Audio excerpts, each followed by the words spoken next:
Ryan's Office Revenge. You know that sound a paper shredder makes? That grinding, mechanical whine like metal teeth chewing through bone?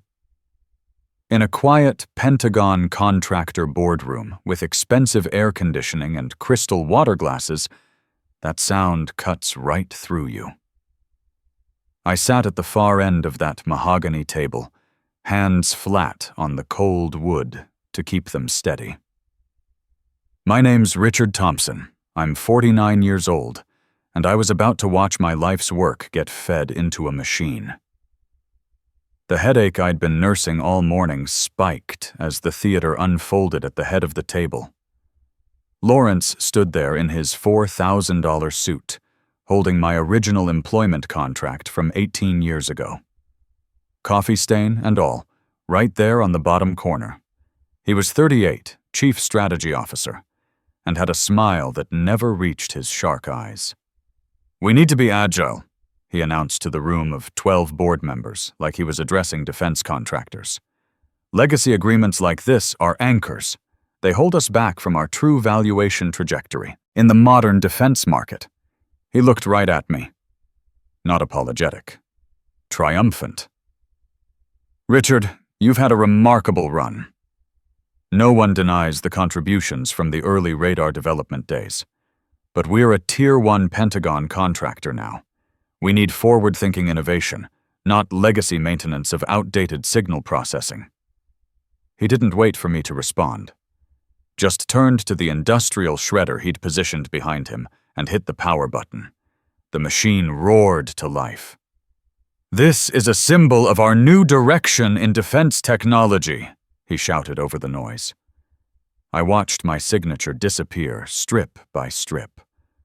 The same signature I'd scrawled 18 years ago when my fingers were still stained with circuit oil and my eyes bright with the thrill of building radar systems that could save pilots' lives. The board members, people I'd made rich, whose defense contracts were won by my 34 signal processing patents, studied their tablets or examined their cuticles. Not one met my eyes. These were cowards who'd forgotten that my stealth detection algorithms were currently protecting Navy destroyers in the South China Sea. "Your security clearance is revoked as of this morning," Lawrence said, dusting his hands off like he'd just taken out classified garbage. "Security will escort you to the lobby. Pentagon liaison has been notified. The humiliation was designed to be absolute." Lawrence wanted me broken, wanted to show the board he could execute the old guard without flinching. I stood up slowly, smoothed my cardigan, and looked him dead in the eye. "You really shouldn't have done that," I said quietly. Lawrence chuckled. "I think we'll manage, Richard. Defense sector is evolving." He thought I was talking about my feelings. He had no idea he'd just committed the most expensive mistake in defense contracting history. The walk to the elevator was long. Kevin Murphy, the security guard assigned to escort me, kept mumbling, "Sorry, Rich, real sorry," as we passed the glass conference rooms. I'd known Kevin for 8 years, ex-Marines, both of us. We used to chat about deployment stories during late-night lab shifts. People were watching, of course. In a defense contractor like this, gossip travels faster than encrypted communications. Engineers I'd trained on radar systems, project managers I'd saved from Pentagon audits, interns I'd taught signal processing. The newer hires just looked curious, watching the old veteran get hauled to the scrapyard. 18 years. Just like that. Back then, our headquarters was a cramped office with no ventilation and a mini-fridge that leaked every Tuesday.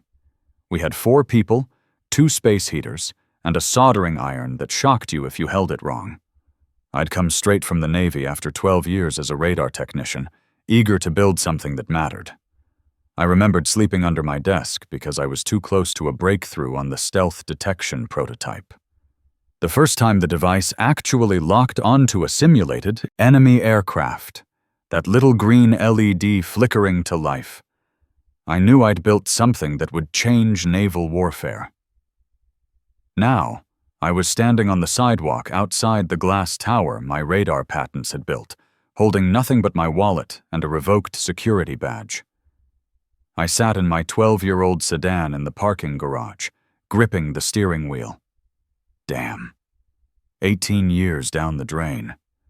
But beneath that frustration, something else was waking up. A cold, tactical realization. Lawrence had been so proud of his shredder, so theatrical about destroying the paper trail.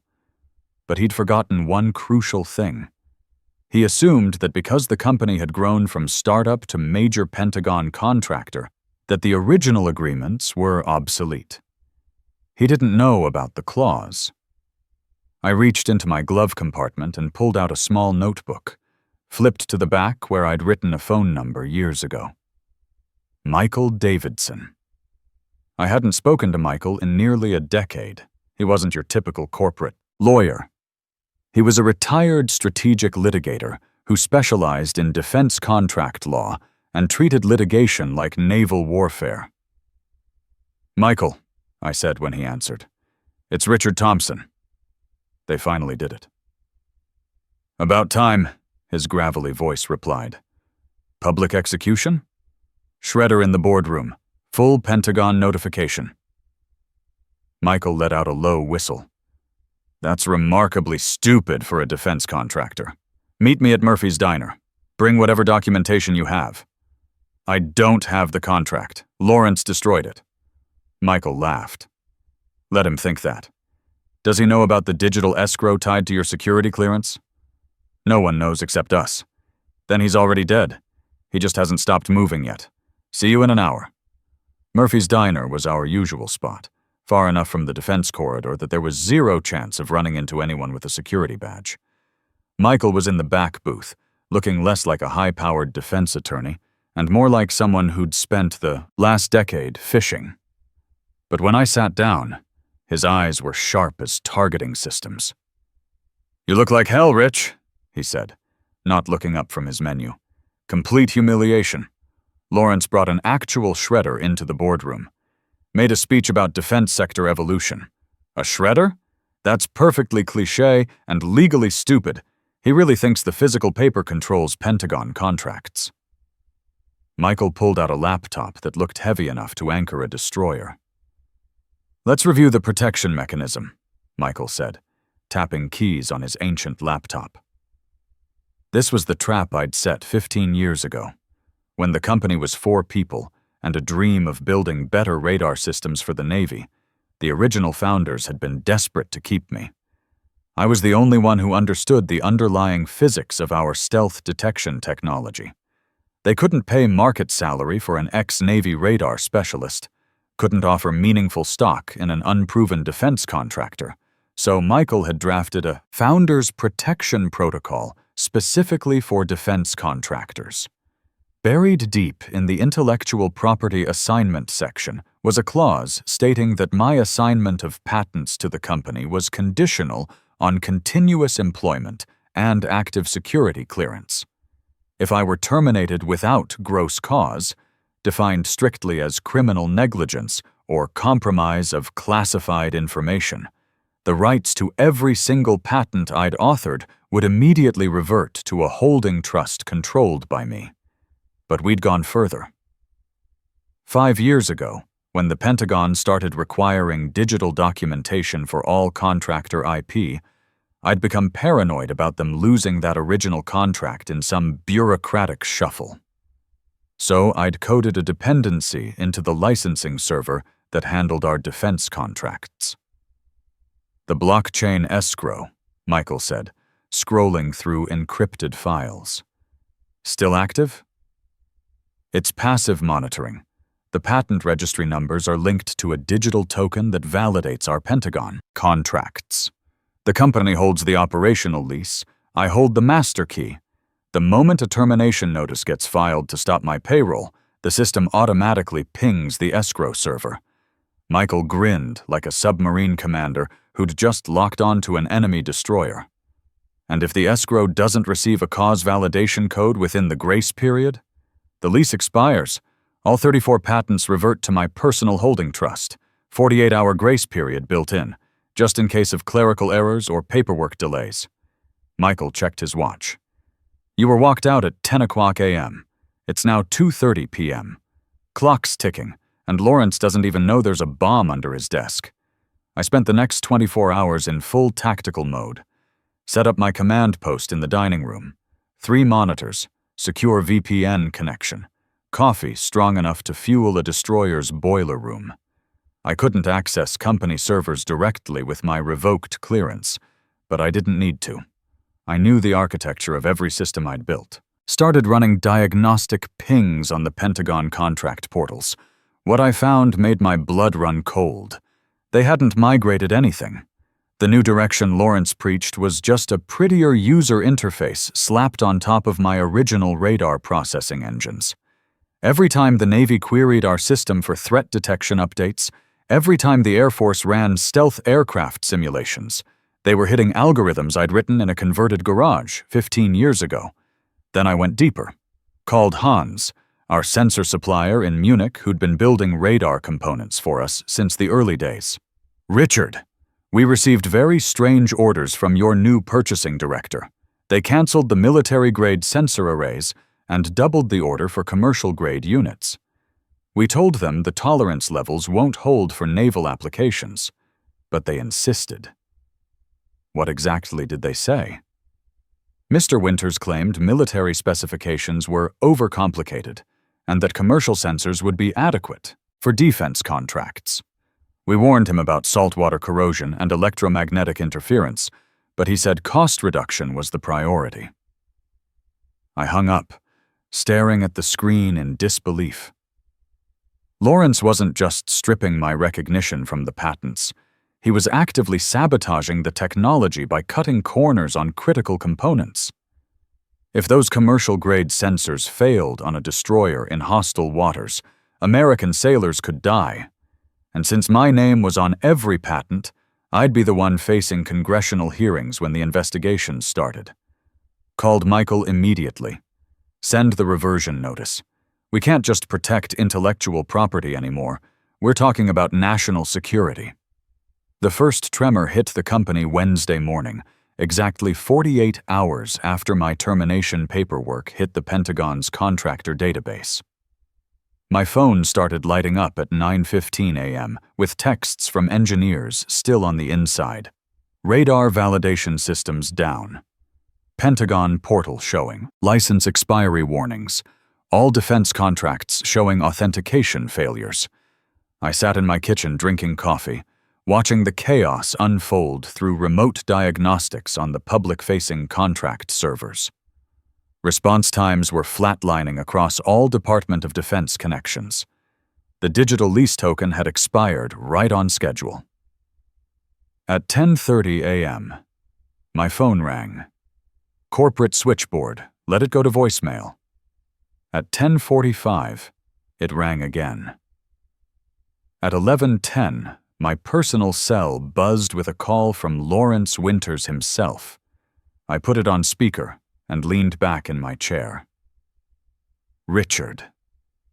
His voice had lost all that slick MBA charm. Now he sounded like a submarine captain whose reactor had just scrammed. We seem to be experiencing technical difficulties with our Pentagon contracts. All defense systems are showing license validation errors. I know. I wrote those validation protocols. Long silence. The kind of silence you get when someone realizes they've just triggered a torpedo they didn't know was in the water. You. This is sabotage of a defense contractor. That's federal crime territory, Richard. Treason charges. FBI, NSA, the whole alphabet soup at your door within the hour. It's not sabotage, Lawrence, it's contract law. You should have read the fine print before you shredded the document that kept 34 defense patents operational. The contract is destroyed. It was standard at-will employment. The paper copy you shredded was just a backup. The real terms were digitally registered with the Pentagon's contractor database 5 years ago. Clause 14, subsection B. Automatic reversion of all intellectual property rights upon termination without gross cause. You fired me without cause. Every radar patent, every signal processing algorithm, every stealth detection system, they're all mine again. You're completely insane. The company owns everything you developed on company time. Not according to the Founders Protection Protocol the Pentagon required when we became a classified contractor. They didn't have money to pay competitive salaries for experienced Navy personnel, so they offered me intellectual property insurance instead. You just fired the landlord of the technology that runs your entire defense operation. Fix it. Reactivate the systems now, or I will personally ensure you never work in defense contracting again. I can't reactivate anything. It's automated escrow managed by Pentagon protocols. Only way to generate new license keys is for the legal owner of the intellectual property, that's me, to sign a new licensing agreement. And frankly, considering you're putting commercial-grade sensors on military radar systems, I'm not sure I want my technology associated with your cost-cutting operations. That hit him like a guided missile to the bridge. His breathing actually stopped for a moment. How do you know about the sensors? I know everything, Lawrence. I built these systems to protect American lives, and you're compromising them for quarterly profit margins.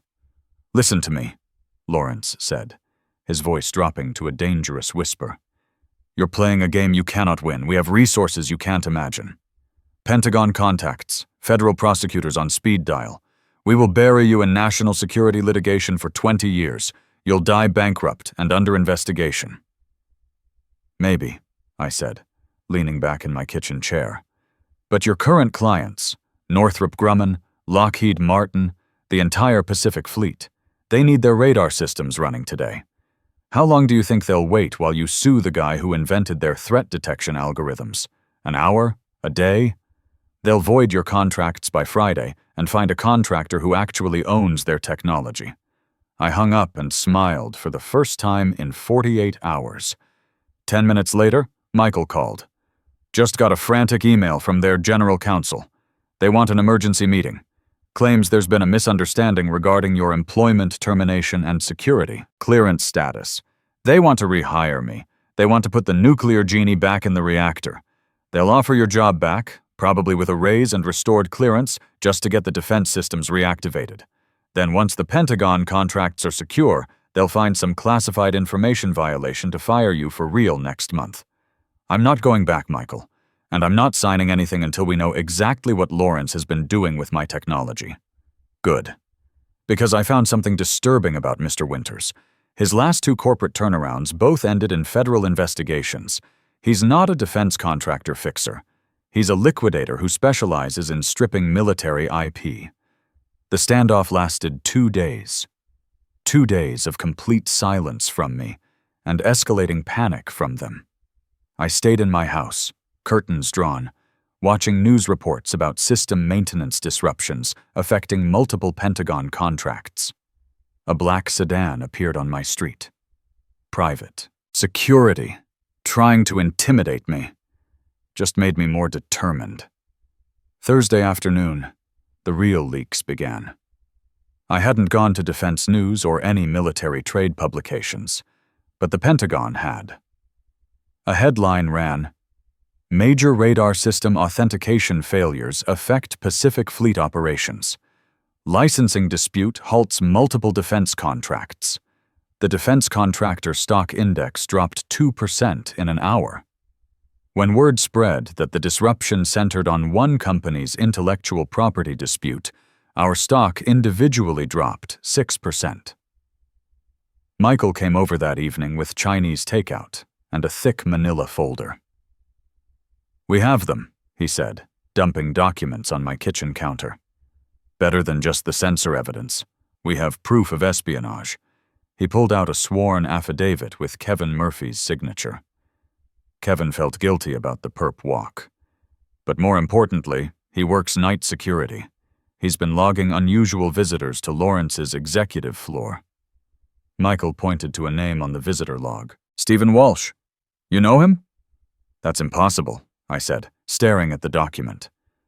Stephen Walsh ran the largest military electronics firm in Shenzhen. His company had been trying to reverse engineer American radar technology for years, constantly filing patent challenges and attempting to hire away our engineers. He's been in Lawrence's office 4 times in the last month. Late-night meetings, no official visitor credentials, no DoD liaison present. My blood went ice cold. Lawrence isn't just cutting costs to boost margins. He's selling our defense technology to Chinese competitors. It gets worse. Michael pulled out server logs I'd never seen before. Kevin also photographed unusual activity in the server room. Late-night data transfers that don't match any authorized backup schedules. I cross-referenced the timestamps with the visitor logs. Perfect correlation. Every time Stephen Walsh was in the building, massive data transfers occurred from our classified development servers. This changes everything, I said. Lawrence wasn't just planning to fire me to cut expenses. He was preparing to sell 18 years of American radar development to Chinese military contractors, and he needed me gone because I was the only one who'd recognized the security breach. The interns copying files to external drives, they weren't for audits. They were preparing a complete technology package for Walsh. Lawrence probably has a personal payday worth millions waiting in an offshore account. This wasn't just corporate betrayal anymore. This was treason. Lawrence was stripping America's technological advantage in naval warfare, selling it to potential adversaries, and planning to crash the company once the transaction was complete. My phone rang. It wasn't Lawrence this time. It was Charles Bradford, the board chairman and a former Navy admiral.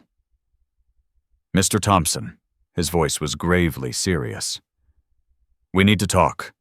The Pentagon is asking very pointed questions about our IP security protocols. They want to know why our systems are showing unauthorized access patterns.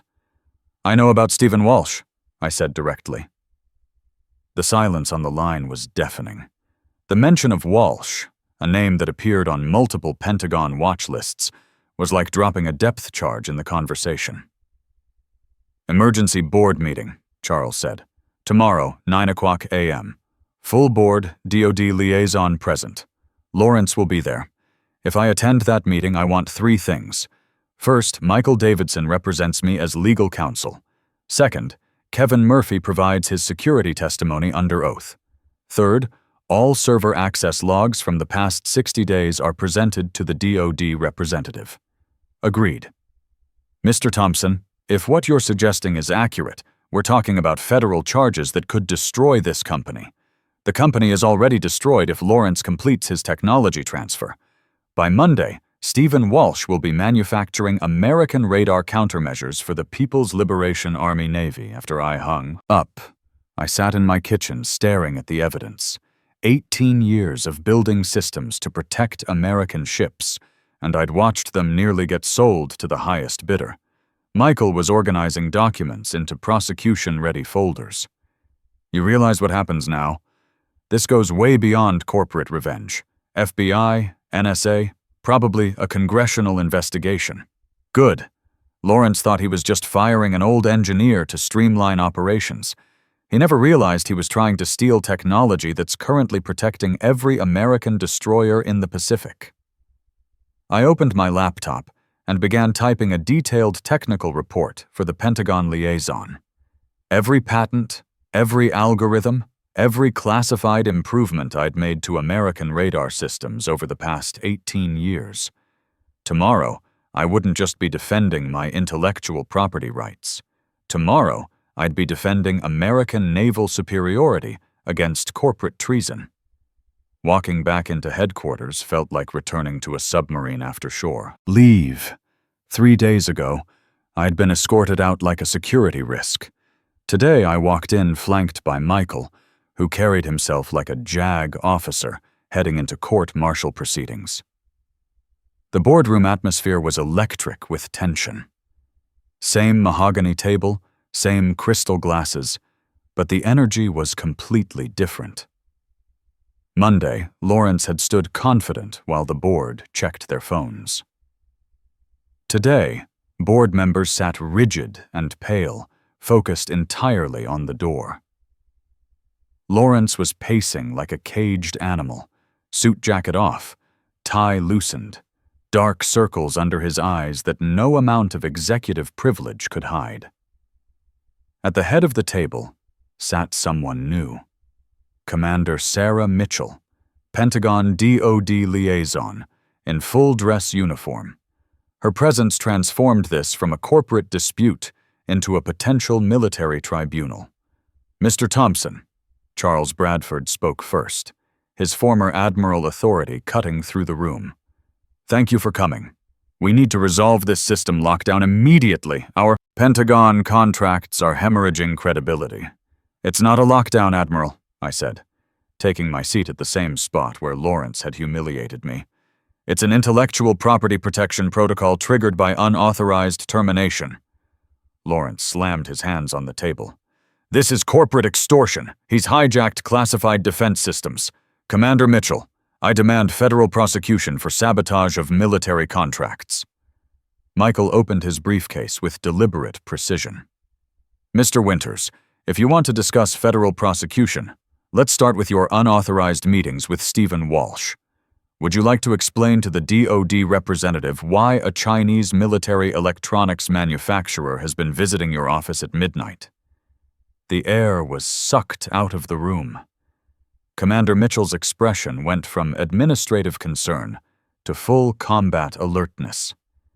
Stephen Walsh's name was on every Pentagon watch list for attempted theft of American military technology. "Stephen Walsh," Charles repeated, his face going ashen. "Lawrence, tell me you didn't meet with Stephen Walsh." Lawrence looked like a depth charge had just detonated beneath him. Those were preliminary discussions about potential international partnerships in commercial electronics. At 1:30 a.m. on a Tuesday? Michael pulled out Kevin's affidavit. With no legal counsel present, no DoD notification, and no official visitor credentials, security guard Kevin Murphy logged 4 separate undocumented visits in the past month. Commander Mitchell leaned forward. "Mr. Winters, Stephen Walsh is a person of interest in multiple ongoing investigations of Chinese intellectual property theft. Any contact with his organization requires immediate disclosure to Defense Security Service." "But that's just incompetence," I said, opening my folder. "This is treason." I slid server logs across to Commander Mitchell. "These are data transfer records from our classified development servers. Notice the timestamps perfectly correlate with Walsh's visit schedule. 847 gigabytes of radar processing algorithms, stealth detection protocols, and signal analysis code, all transferred to external drives during Walsh's visits." The silence was absolute. Charles stared at the documents like they contained launch codes for nuclear weapons. "Lawrence wasn't just trying to cut costs by firing me," I continued. "He was eliminating the only person who would recognize large-scale theft of American naval defense technology. He needed me gone so he could complete the transfer of 18 years of radar development to Chinese military contractors." Commander Mitchell's voice was ice cold. "Mr. Winters, you understand that selling classified defense technology to foreign nationals constitutes treason under the Espionage Act?" Lawrence was sweating now, his executive confidence evaporating like steam from an overheated reactor.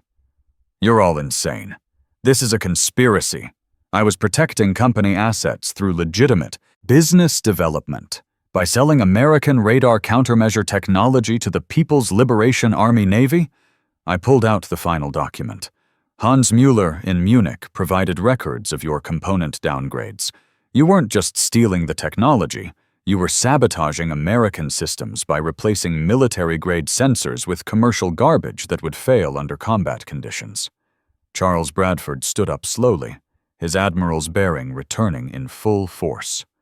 "Lawrence Winters, you are terminated immediately for gross misconduct, breach of fiduciary duty, violation of security protocols, and suspected espionage. Commander Mitchell, I formally request federal investigation of all activities involving Stephen Walsh. Security to the boardroom," Charles commanded through the intercom. "Escort Mr. Winters from the building. Seize all electronic devices. Nothing leaves this facility." 2 Marines in dress blues entered. Lawrence was escorted out without a word, His shoulders slumped, his expensive suit looking like borrowed clothes at a funeral he never expected to attend. When the door closed, Charles turned to Commander Mitchell.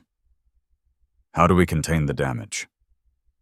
"The IP reversion actually helps," she replied. "Mr. Thompson's technology never left American control. We can work with that." Charles looked at me with something between exhaustion and respect. "Richard, what do you want? Your job back? Full reinstatement with security clearance?" I pulled out a thick blue document. "I don't want to be an employee again, Admiral. I want to be a strategic partner." I slid the licensing agreement across the table. "This grants the company exclusive 7-year rights to all Thompson radar technologies, includes mandatory Pentagon oversight of all component specifications and foreign contact disclosures." Charles scanned the terms, his eyebrows rising. $3.5 million licensing fee plus 3% gross royalty on all defense contracts? Cheaper than rebuilding 18 years of radar development from scratch. Much cheaper than explaining to Congress how you lost naval superiority to Chinese knockoffs. Charles looked at the other board members. They were nodding like their lives depended on it. "The original engineering team gets reinstated with full clearances," I added. "They report directly to Pentagon liaison, not corporate management." Charles signed with his admiral's fountain pen. "You learned a lot in 18 years, Richard. I learned that defending America isn't just about building better weapons. It's about protecting them from people who'd sell them to the enemy." I typed the reactivation code into my laptop. The screen flashed green. Within minutes, phones were buzzing with notifications. All defense systems operational, Pentagon contracts restored, radar networks fully functional. 6 months later, I was sitting on the deck of my new lake house, watching sunset through pine trees instead of fluorescent lights. The first quarterly royalty payment had been more than I'd made in my first decade of engineering. Michael pulled up in his pickup with expensive whiskey. "To the radar engineer who saved the Pacific Fleet." "To the engine that couldn't be stolen," I corrected. Lawrence had thought he could erase me because he saw me as just another component in his corporate machine. But he never understood that I wasn't a replaceable part. I was the current that powered the entire system. The smartest revenge isn't destroying your enemies. It's showing them they never understood what they were really fighting.